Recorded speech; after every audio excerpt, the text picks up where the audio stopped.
More than quiet. Mika always sat by the window in room 2B. She liked the quiet light, the clouds passing, and the way the trees swayed outside. While others talked loudly, she drew in her sketchbook. Plants, animals, and sometimes people, never herself. Most of the class ignored her. If you didn't, why are you always drawing? She acts like she's in her own movie. She's so weird. They didn't say it loudly, but she heard.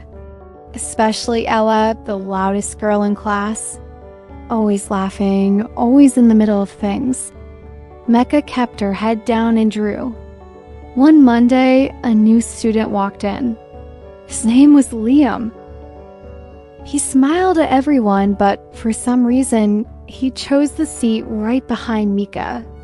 During break, he tapped her desk. "Hey, I'm Liam," he said. "That sketch. Is that a dragon made of flowers?" Mika looked at her page and blinked. "Yeah, that's awesome." No one had ever said that before. Over the next few days, Liam talked to her more.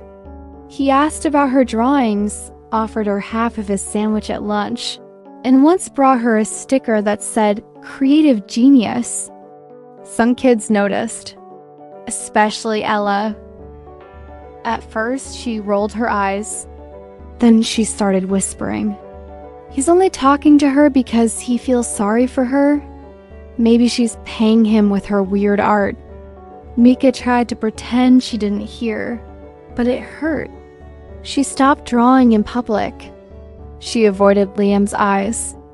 One day after class, Liam found her alone in the art room. "Did I do something wrong?" he asked. "No," Mika said. "Then why are you ignoring me?" She looked at the floor. "Everyone's saying you're only nice to me because you pity me. Maybe they're right?" Liam leaned against the table, thoughtful. "Can I tell you a secret?" he said.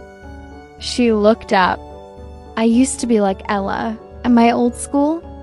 Mika blinked. "I used to make fun of kids who were different, quiet kids. I thought being loud meant being strong. But then," he hesitated, "one of the kids I bullied moved away. And no one ever said goodbye, not even me. I still think about it." Mika didn't know what to say. "I promised I'd never be that kind of person again," Liam added. "So when I saw you sitting here, alone but brave enough to just be you, I didn't feel sorry. I admired you." Mika swallowed the lump in her throat.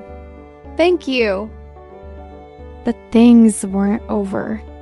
The next day, Ella stood in front of Mika's desk during break. She crossed her arms. "So, Liam's your boyfriend now?" Mika didn't answer. "Did you draw him something to make him stay?" Mika stood up, slower than the class expected. "I didn't make him do anything," she said. "Maybe he just sees people better than you do." The room went quiet. Liam stepped beside her. "Leave her alone, Ella." But Ella just smirked. "Whatever. This is boring." She walked away. Mika sat down, hands shaking. Liam whispered, "That was awesome." Weeks passed. The whispers faded. Mika started drawing in public again, and not just alone. Other classmates began to ask questions. "Can you show me how you shade like that? Can you draw me as a hero?" Even Ella, one afternoon, left a sticky note on Mika's desk. "You're better than I thought. Sorry, Ella."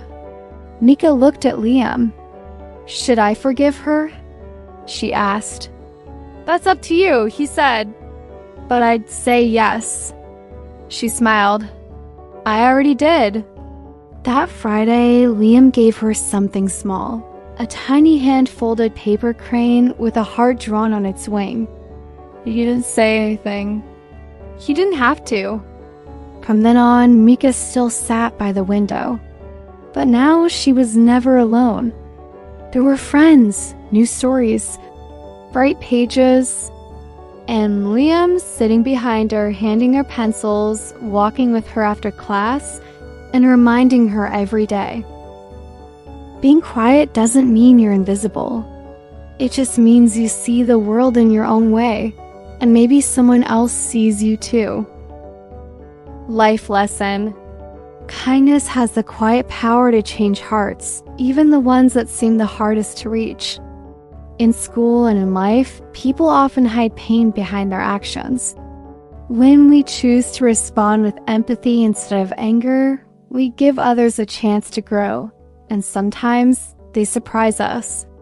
Mika didn't fight back with words, but with quiet, strength, honesty, and courage. That's what helped her not only make a friend, but also change a bully's heart.